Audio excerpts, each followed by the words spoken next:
Hello students, आज हम देखेंगे कि न्यूरोसाइकोलॉजी जो होती है उसका क्या कॉन्सेप्ट है और उस बिहेवियर का और न्यूरोसाइकोलॉजी का क्या रिलेशन है। तो ये बहुत इम्पॉर्टेंट होता है बिहेवियर को मॉडिफाई करने के लिए, चाहे वो हम मैनिपुलेट करें बिहेवियर को मॉडिफिकेशन के लिए या सेंसरी इफेक्ट हो।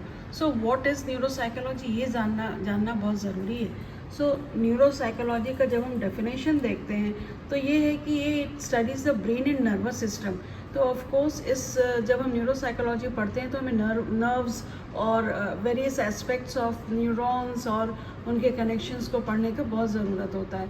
सो it depends upon the nervous system, how we thinks, how we perceive, how we sensitise etcetera. So nervous system बहुत ज़रूरी है पढ़ना, and we know that neurons are the basic structure of nervous system। तो neurons और उसके जो भी काम है वो बहुत पढ़ना ज़रूरी होता है, क्योंकि ब्रेन जो होता है बहुत सारे नर्व्स से मिलकर ही बनता है। So it helps in understand how memory, attention, language and emotions work in the brain. क्योंकि आपको पता होना चाहिए कि जो ब्रेन है वही सारी चीज़ों की जड़ है, चाहे वो कुछ भी याद करने को, फॉरगेट करने को, या हम क्यों अटेंशन, हमारा स्पैन क्या है, हम किस चीज़ को अटेंड करते हैं, किसको नहीं करते हैं, लैंग्वेज कौन सी बोलते हैं, कितनी फास्ट बोलते हैं, हमारा pragmatism, semantics, everything is affected by our nervous system and brain. और इवन इमोशंस, जो कि एंडोक्राइन सिस्टम जो हमारा होता है वो भी ब्रेन रेगुलेट करता है, और ऑफ कोर्स इमोशंस जो हैं वो एंडोक्राइन सिस्टम से अफेक्टेड होते हैं। सो ब्रेन का स्ट्रक्चर जब हम पढ़ते हैं तो हम नर्वस सिस्टम को कभी भी इग्नोर नहीं कर सकते हैं। So it helps in diagnosing and treating brain related problems like stroke आता है या एल्जाइमर्स डिजीज़ हैं, हेड इंजरीज़ हैं। तो ये सारी चीज़ों के अलावा जो भी बिहेवियर प्रॉब्लम्स भी आती हैं due to some other factors also, so उसके लिए ब्रेन स्ट्रक्चर पढ़ना बहुत ज़रूरी है, endocrine system, and all these are related to nervous system again. So to study the brain plasticity, so what is brain plasticity, that how the brain recovers after damage. कोई भी accidents वगैरह होती हैं तो आप कैसे उसके बाद दोबारा रिकवर करते हैं, ये भी हम जब पढ़ना चाहते हैं तो जानना चाहते हैं। उस पर रिसर्च भी काफ़ी हो रही है, तो उसके लिए न्यूरोसाइकोलॉजी पढ़ना बहुत ज़्यादा इम्पॉर्टेंट होता है। So what do neuropsychologist do, तो इसमें न्यूरोसाइकोलॉजी जो होते हैं बहुत सारी टेस्ट करते हैं, चेक करते हैं थिंकिंग, मेमोरी, बिहेवियर। ये चेक करने के से हमें पता चलता है कि कहाँ पे कमी है, कहाँ पे हम मॉडिफाई कर सकते हैं, ठीक है। So it works with doctors to plan treatment. Neuropsychologist का बहुत बड़ा रोल होता है, वो प्लान आउट करते हैं डॉक्टर्स के साथ, और जो भी इंटरवेंशन प्लान होती है उसको एग्जीक्यूट करने में बहुत हेल्प करते हैं। So it helps patients through therapy and rehabilitation. और ये बहुत रिहैबिलिटेशन भी बहुत ज़रूरी चीज़ है, क्योंकि डॉक्टर्स तो दवाइयाँ दे देंगे बट रिहैबिलिटेशन में without neuropsychologist and other paramedical staff, it's very difficult to treat neuropsychological disorders. So they play a key role in helping people cope with brain injuries and disorders. तो बहुत सारे brain disorders भी हम पढ़ेंगे आगे आने वाले टाइम में। जैसे ब्रेन को पढ़ना भी बहुत ज़रूरी है, तभी तो हम ब्रेन डिसऑर्डर्स पढ़ेंगे। So functions of the cerebral lobes क्या होता है, ब्रेन में बहुत सारे स्ट्रक्चर्स होते हैं, लेकिन हम सबसे पहले जब साइकोलॉजी, न्यूरोसाइकोलॉजी करते हैं तो लोब्स की बात करते हैं। तो लोब्स क्या होते हैं, तो ये frontal lobe, parietal lobe, temporal lobe और ऑक्सीपिटल लोब, ये सारे लोब्स होते हैं।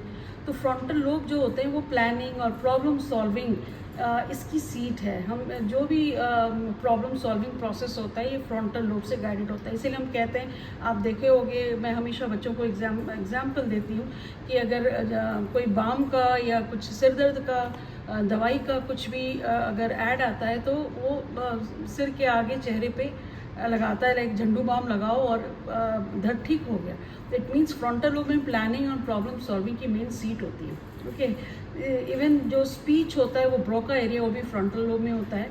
पैराइटल लोब में सेंसरी इंफॉर्मेशन प्रोसेसिंग यूनिट है, स्पेशल ओरिएंटेशन, ये सब चीज़ें होती हैं, वो सीट होती है। टेम्पोरल लोब में of course hearing, memory and language comprehension की सीट होती है, इसको वर्निक्स एरिया भी बोलते हैं, इसको हम आगे और फिर देखेंगे। और ऑक्सीपिटल लोब, इसमें विजुअल परसेप्शन एंड इंटरप्रिटेशन वाली बात होती है। ये फंक्शंस ऑफ सब cortical and brain stem structure, ये भी ब्रेन का पार्ट है, जिसमें कॉर्पस कैलोजम, जैसे आपको मैं बता दूं कि जो सेरेब्रल हेमिस्फेयर्स हैं वो आपस में nerve bundle of nerve fibre से जुड़े होते हैं, जिसको कॉर्पस कैलोजम कहते हैं, और ये कम्युनिकेशन बिटवीन हेमिस्फेयर्स इसी से होता है। सो कॉर्पस कैलोजम बहुत इंपॉर्टेंट है, और अगर इसमें चोट लग जाए तो काफ़ी प्रॉब्लम होती है, बहुत ही अफेक्ट होता है, और उसमें बहुत ज़्यादा हमें रिहैबिलिटेशन की ज़रूरत होती है अलॉन्ग विद मेडिकेशन। इसी तरह hypothalamus, it regulates temperature, hunger, hormonal control, brain step में हम ब्रीदिंग, हार्ट रेट और अराउजल, ये सब कंट्रोल होता है। और सेरिब्रलम जो होता है वो कोऑर्डिनेट्स मूवमेंट एंड बैलेंस, जैसे बार बार कोई गिर जाता है या कोई स्ट्रेट गेट प्रॉब्लम होती है, फिजियोथेरेपी में हम देखते हैं। सो सेरिब्रलम ही ये कोऑर्डिनेट करता है। नाउ टूल्स एंड मेथड्स भी हम देखते हैं न्यूरोसाइकोलॉजी में क्या क्या होता है, जिसमें न्यूरोसाइकोलॉजिकल टेस्ट यूज़ करते हैं to check attention, memory and language, brain scans करते हैं, MRI, CT स्कैन, PET, ठीक है, और केस स्टडीज़ भी हम देखते हैं हॉस्पिटल्स वगैरह में, काफ़ी केस स्टडीज़, नए नए केस स्टडीज़ आते हैं, बहुत सारे रिसर्च हो रहे हैं जिसको भी नेशनल और इंटरनेशनल लेवल पे, जिसमें हम नए नए केसेस को कैसे ट्रीट करें उसके बारे में जानकारी लेते हैं, ठीक है। तो ये बहुत ही इम्पॉर्टेंट है न्यूरोसाइकोलॉजी।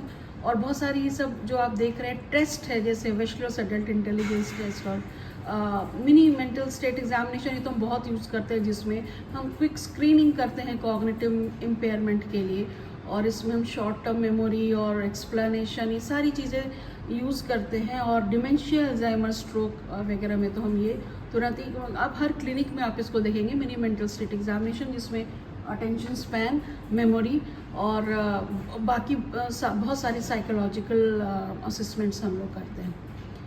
सो ये सारे कुछ टेस्ट हैं, आप स्क्रीन पे देख रहे होंगे, और कुछ केस स्टडीज़ भी आप क्लिक करके देख सकते हैं अल्जाइमर डिजीज़ का। ये तो फोकस क्या है इसमें, मेन ब्रेन बिहेवियर रिलेशनशिप को हम देखते हैं, कॉग्निटिव फंक्शन को स्टडी करते हैं न्यूरोसाइकोलॉजी में, emotions and personality after brain injury बहुत देखते हैं, कि स्ट्रोक वगैरह जो होती है, तो उसके बाद हमारा बिहेवियर कैसे चेंज हो रहा है, और हम क्या क्या मॉडिफिकेशन ला करके विद मेडिसिन एंड रिहैबिलिटेशन हम क्या क्या कर सकते हैं, यही हम न्यूरोसाइकोलॉजी में पढ़ते हैं। सो बेसिकली लोकलाइजेशन क्या है, स्पेसिफिक ब्रेन एरियाज, लेटरलाइजेशन क्या है, left and right Hemis brain जो होते हैं वो डिफरेंट फंक्शंस करते हैं, प्लास्टिसिटी ये हमने देखा, कॉग्निटिव, आप क्लिक करके आप इसको रीड कर सकते हैं। Okay, thank you very much.